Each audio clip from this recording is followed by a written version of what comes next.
Assalamualaikum warahmatullahi wabarakatuh. Saya Anissa Nur Arifan, NIM 19802244013, mahasiswi Pendidikan Administrasi Perkantoran Fakultas Ekonomi Universitas Negeri Yogyakarta, akan menjelaskan tentang model pembelajaran Group Investigation.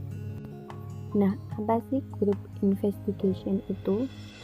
Group Investigation merupakan salah satu dari banyak model pembelajaran yang dapat diterapkan kepada peserta didik.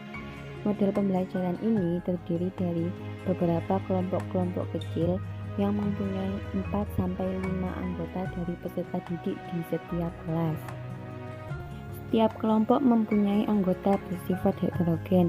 Heterogen di sini dapat diartikan dengan mempunyai prestasi yang berbeda, prestasi yang tinggi, prestasi yang rendah, kemudian suku, agama, budaya, ras yang juga berbeda pula. Hal ini dapat memberikan pandangan yang lebih luas kepada peserta didik dari berbagai sudut pandang. Nah, metode ini bersifat kooperatif, yang dimana merupakan model pembelajaran yang memberikan kesempatan kepada peserta didik untuk dapat memecahkan masalah secara bersama-sama dengan kelompoknya. Dapat diartikan dengan metode pembelajaran secara berkelompok. Selanjutnya kita akan memahami tentang tahap kegiatan metode pembelajaran Group Investigation kepada peserta didik dalam sebuah kelas. Tahapan dimulai dengan mengidentifikasi topik dan mengatur peserta didik menjadi berkelompok. Peserta didik diberi kesempatan untuk meneliti berbagai sumber, mengusulkan topik, dan mengkategorikan saran-saran yang masuk pada kelompok tersebut. Kemudian, peserta didik bergabung dengan kelompoknya untuk mempelajari topik yang telah mereka pilih atau yang telah ditentukan oleh pengajar. Komposisi kelompok didasarkan pada ketertarikan peserta didik dan harus bersifat heterogen, baik dari segi pendidikan ataupun etnis. Dilanjutkan dengan merencanakan tugas yang akan dipelajari secara bersamaan. Kelompok itu harus mengidentifikasi apa yang akan dipelajari, bagaimana cara mempelajari hal tersebut, kemudian siapa yang melakukan pembelajaran itu, contohnya dalam membuat surat. Bagaimana cara membuat surat yang baik dan benar, siapa yang akan mendapatkan surat tersebut atau dikirim kepada siapa surat tersebut, kemudian apa yang akan kita pelajari dalam surat, seperti bagian-bagian surat, bentuk surat, dan lain sebagainya. Peserta didik harus dapat memahami hal tersebut. Setelah memahami hal tersebut, kemudian dilanjutkan dengan melaksanakan investigasi. Peserta didik mengumpulkan informasi, menganalisis data, dan membuat kesimpulan. Semua peserta dalam kelompok tersebut harus berkontribusi maksimal untuk memberikan usaha yang terbaik untuk kelompoknya, seperti mengumpulkan data sebanyak mungkin dan memberikan saran yang banyak yang dapat diterima, dan juga semua anggota kelompok dapat memberikan rangsangan kepada anak yang tidak aktif sehingga mereka dapat lebih aktif lagi dalam kelompok tersebut. Dan peserta didik harus saling bertukar pendapat, berdiskusi, mengklarifikasi, dan mensintesis semua gagasan. Setelah selesai, kemudian dilanjutkan ke tahap pembuatan laporan. Laporan yang bagus pasti memerlukan persiapan yang matang. Untuk itu, anggota kelompok harus menentukan pesan-pesan esensial dalam proyek mereka, kemudian merencanakan apa yang akan mereka laporkan dan bagaimana mereka secara bersamaan akan membuat presentasi kepada peserta yang lainnya atau kelompok yang lainnya. Dalam tahap ini dapat melakukan penunjukan kepada salah satu anggota yang dirasa mempunyai tanggung jawab untuk mengkoordinasi rencana yang telah kelompok itu lakukan, kemudian diimplementasikan ketika presentasi laporan dilaksanakan. Ketika semua persiapan telah matang, maka akan dilaksanakan tahap presentasi laporan yang telah dikembangkan oleh kelompok tersebut. Presentasi dibuat untuk seluruh kelas dalam berbagai macam bentuk, baik dalam bentuk PPT ataupun memberikan semacam buku, fotokopian ataupun lain sebagainya. Bagian presentasi tersebut harus dapat melibatkan pendengar secara aktif. Para pendengar mengevaluasi kerjasama dan penampilan presentasi berdasarkan kriteria yang telah ditentukan sebelumnya oleh seluruh anggota kelas. Dan yang terakhir adalah tahap evaluasi.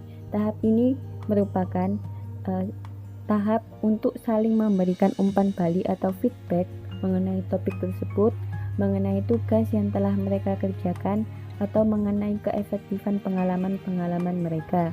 Dalam hal ini, guru dan murid saling berkolaborasi dalam melakukan evaluasi pembelajaran.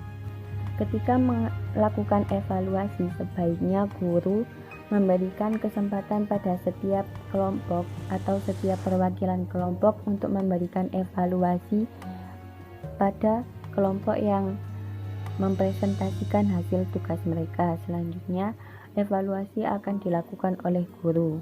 Selanjutnya, kita akan membahas group investigation berdasarkan sistem sosial. Nah, menurut Wina Putra 2001.28, sistem sosial adalah situasi atau suasana dan norma yang berlaku dalam sebuah model pembelajaran. Sistem sosial yang berlaku dan terjadi dalam model pembelajaran ini bersifat demokratis yang ditandai oleh keputusan yang dikembangkan dan setidaknya diperkuat oleh pengalaman kelompok dalam konteks masalah yang terjadi. Kegiatan kelompok yang terjadi sedapat mungkin bertolak dari pengarahan minimal belajar. Dengan demikian, kelas mempunyai suasana yang terstruktur. Guru dan murid mempunyai status yang sama dalam menghadapi masalah yang dipecahkan dengan peranan yang berbeda. Kemudian iklim kelas telah dilakukan kesepakatan sebelumnya. Dalam kondisi ini, peran guru adalah sebagai fasilitator, konduktor, dan juga moderator. Sebagai fasilitator, guru berperan menyediakan dan mempersiapkan sumber belajar bagi siswa, kemudian memotivasi siswa untuk belajar dan membaca dari berbagai sumber atau dari banyak buku, dan memberikan bimbingan kepada para siswanya dapat belajar dan mengkonstruksi pengetahuannya secara optimal. Kemudian guru sebagai konduktor, yaitu peran guru untuk mengatur dan mendorong setiap siswa sehingga mereka dapat tetap dalam aktivitas belajar on task.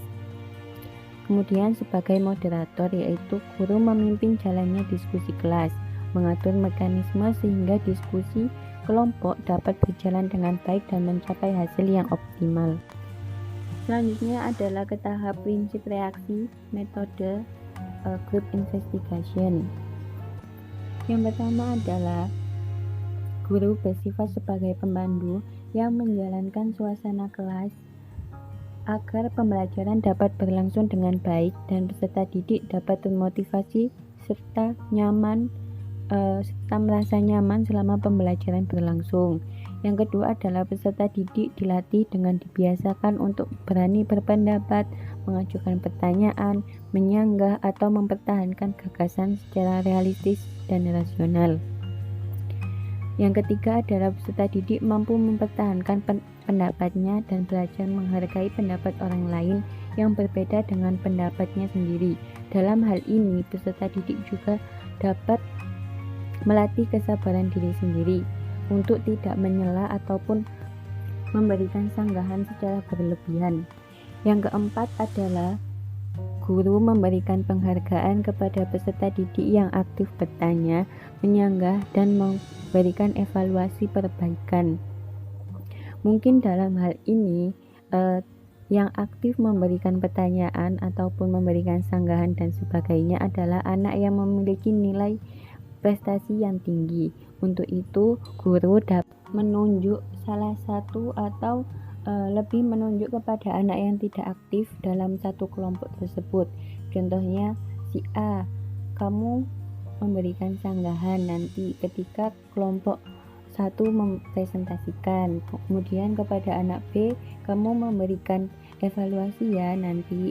Jadi semua anggota peserta didik dalam satu kelompok tersebut akan aktif bertanya, menyanggah, dan memberikan evaluasi perbaikan. Kemudian di akhirnya, guru memberikan penghargaan atau achievement kepada anak yang aktif ataupun anak yang ditunjuk tadi dengan sebuah poin ataupun sedikit. Nah, dilanjutkan kepada sistem pendukung untuk model pembelajaran group investigation. Sarana pendukung untuk melaksanakan model pembelajaran group investigation agar lebih optimal adalah yang pertama adalah buku teks yang berisi materi yang dapat dipergunakan oleh peserta didik untuk belajar menyusun teks eksplanasi, mengumpulkan bahan materi sumber-sumbernya, dan juga media audiovisual yang berupa video peristiwa alam yang digunakan untuk membantu peserta didik untuk menyusun teks eksplanasi. Media ini dapat bersumber dari YouTube ataupun film-film yang dapat menunjang eksplanasi kelompok tersebut. Sebuah model pembelajaran pasti mempunyai kelebihan dan kekurangan masing-masing, baik itu dari faktor internal ataupun faktor eksternal dan lain sebagainya. Untuk itu, kelebihan dari model group investigation adalah yang pertama, bersikap secara pribadi. Dalam proses belajarnya dapat bekerja secara bebas, memberi semangat untuk berinisiatif, kreatif, dan aktif. Rasa percaya dirinya dapat lebih meningkat, kemudian dapat belajar untuk memecahkan, menangani suatu masalah secara berkelompok ataupun sendiri. Kemudian dari sudut pandang sosial yaitu meningkatkan kerjasama dalam sebuah tim, belajar berkomunikasi yang baik dengan teman sendiri maupun guru, belajar berkomunikasi yang baik secara sistematis, dan juga belajar menghargai pendapat orang lain yang akan meningkatkan partisipasi dalam membuat sebuah keputusan. Kemudian secara akademis, siswa terlatih untuk mempertanggungjawabkan jawaban yang akan mereka berikan, bekerja secara sistematis, dan mengembangkan dan melatih keterampilan merencanakan dan mengorganisasikan pekerjaan, mengecek kebenaran jawaban yang mereka buat, kemudian dapat berpikir tentang cara atau strategi yang baik digunakan ketika menghadapi sebuah masalah sehingga didapatkan suatu kesimpulan yang berlaku secara umum. Dan kita akan membahas tentang kekurangan model pembelajaran group investigation. Yang pertama adalah sulit memberikan nilai secara personal karena di sini adalah pekerjaan yang dilakukan dengan berkelompok. Jadi semuanya bergantung pada kelompok itu. Jadi kita tidak terlalu bisa melihat siapa yang aktif ataupun tidak aktif. Yang kedua adalah diskusi kelompok biasanya kurang efektif karena yang aktif adalah anak yang mempunyai nilai prestasi yang tinggi, dan anak yang mempunyai nilai prestasi yang rendah akan cenderung lebih malu untuk mengemukakan pendapat dan juga tidak percaya diri ketika menyanggah materi yang dikemukakan orang lainnya. Yang ketiga, sedikitnya materi tersampaikan pada satu kali pertemuan. Untuk memahami satu materi ini dibutuhkan waktu yang lebih lama daripada menggunakan model pembelajaran lainnya. Yang keempat, kontribusi diri siswa yang berprestasi rendah menjadi kurang. Nah, ini seperti yang saya jelaskan tadi. Yang kelima adalah adanya pertentangan antar kelompok yang mempunyai nilai tinggi dan nilai rendah. Biasanya kelompok yang mempunyai nilai rendah merasa tidak terima ketika diberikan nilai yang tidak seperti yang diinginkan oleh gurunya. Untuk itu muncullah sedikit konflik dalam antara setiap kelompok. Itu tadi merupakan kelebihan dan kekurangan dalam model pembelajaran group investigation ketika diterapkan kepada sebuah kelas. Kemudian ini adalah merupakan penerapan model pembelajaran dalam kenyataan. Contoh ini dilakukan oleh SMK dari jurusan Administrasi Perkantoran yang berada di SMK Swasta Arya di Medan tahun pembelajaran 2013-2014 pada mata pelajaran Tata Kelola Kepegawaian Siswa kelas XI AP 1 SMK.